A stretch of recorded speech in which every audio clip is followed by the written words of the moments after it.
It's just this last Olympics that started. And it's one very interesting race to watch out for. And the gun is up. The race has kick-started. You see the athletes taking up.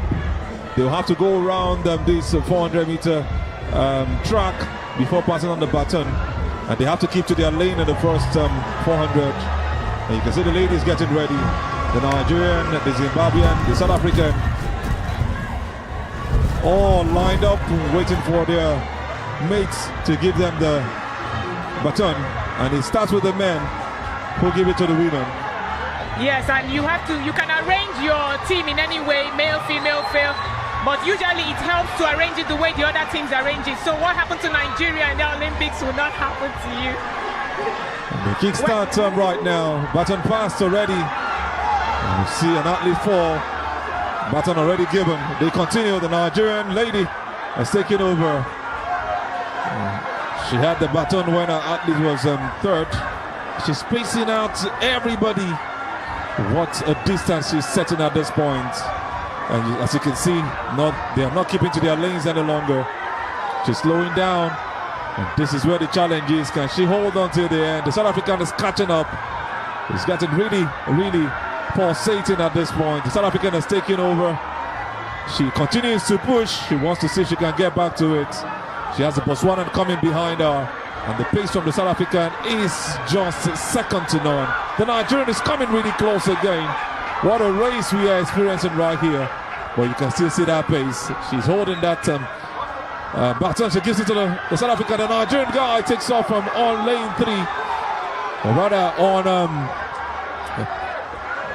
the third race. We still have one more lap to go. After this is the third lap right now. The Nigerian takes over. What a race we are having. It's now looking like a battle between the Nigerian and the South African. Who wins this one? A big question that remains to be answered. When it comes to mixed races or even relay races, Nigeria seems to be very good at it. Yes, we are very good at it when we really when we do the arrangement, the men-women arrangement very well. But now you see the South African fighting back to take the first spot. And it depends on how much you still have in your legs. Obviously, the Nigerian is tiring out. Yes. He gives it until the final leg. And who takes it right now? The lady has taken off, second behind the South African. It's a long distance, and they might just be settling for gold or silver. And we might just have the lady behind coming up as bronze. Who says there cannot be any switch? She's almost outpacing her South African opponent, who seems to be running technically and calming it down and holding on to that lane 1 position. When you get into the curve, whoever is in the outer lane, oh, we have the South African going down, but she can still make it. She can still make it. If she picks up the baton, she's still in place. You see, this is what happens when there's a lot of gap, where you can still pick up the baton and continue. But we now have the Nigeria going for the gold. We now have the Nigerians going. She doesn't have anybody behind her, so she can go for the gold. We have Nigerians, and we have won that event. Congratulations to the Nigerian women's team. What a way to round it up. The South African still comes second. She picks herself back up, runs the race with all her energy. What a way to go down and never be out. And what a victory for Nigeria. She has won it for this team, picking up a second, outpacing the lady in first position. She was also part of the competitors yesterday, and she's doing it again today, this time around for the under 18. What a joy was seen from them. It's more roars and screams right here from the Nigerians. It's a palpable environment, and you can see the hugs. You can easily recognize her. She has done what she has to do, and she celebrates in style, showing that I am Nigerian, giving you that dance step. And what a beautiful performance we've seen. Yes. Unlucky for the South African.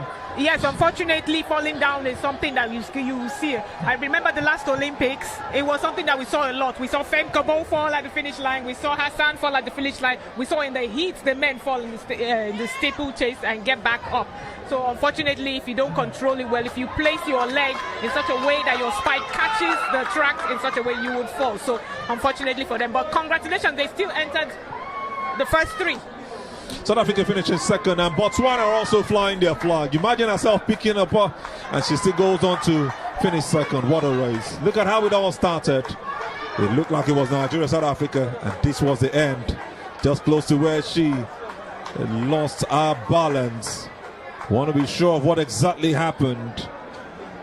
She was trying to create space for herself. She was trying to run in the outer lane, exactly. But the Nigerian was in front of her, she so just she kept that tripped pace. herself in the back.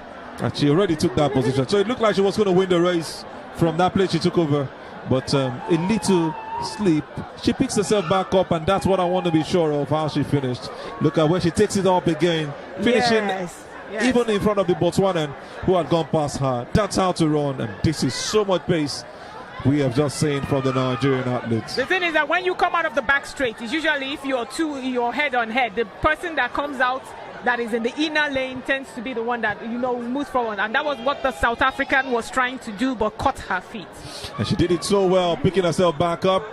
Just the way life throws some challenges at you. She finishes second, leaving Botswana to finish third. You've just seen a completion of the under-18 4x400 meters mixed event, and what a performance from Nigeria, South Africa, and even Botswana, finishing first, second, and third respectively. Congratulations, Nigeria, another gold medal in the Huffen.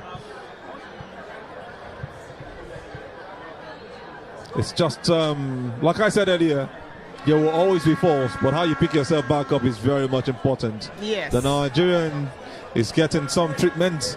She has to be checked even after that dance, just to see that fall again. The South African athletes, he was towards the curve. She was trying to be careful. And like you mentioned earlier, Otonya, she lost her balance. Just a little contact from the Nigerian. It was all her fault. And she contacted with the back leg of the Nigerian. On the other Nigerian spike shoe. So with that will put you off balance. Exactly. It's just a little contact that you need. You don't even want to get into that position. It's better you show your confidence by allowing the athlete pass. She was going to get her position, but unfortunately she didn't get it for herself. So painful for them, the South Africans. I think they also want to see what happened, and now they're saying clearly that it wasn't the fault of the Nigerian athlete. She wasn't pushed. She was trying to create space for herself. This is our own VAR. Exactly. And we don't need a video assistant referee, we just have the video assistant, which has been shown. And the judges will make their decision from here. Beautiful faces from the South Africans. So joyful that they still went on to finish second. Yes, congratulations on your comeback. Exactly. If you don't take anything out of this, you take that you came back and you still ended up on the podium. And like you mentioned earlier, Otonya, you have to keep that pace. You just have to keep that pace. If not for the pace, not sure she would have been able to meet up. The Botswana caught up, but whichever way, she still showed her steez, her finesse, and went on to finish the race on second position. Congratulations, South Africa. I love what I've just seen. Showing you that the downfall of a man, truly.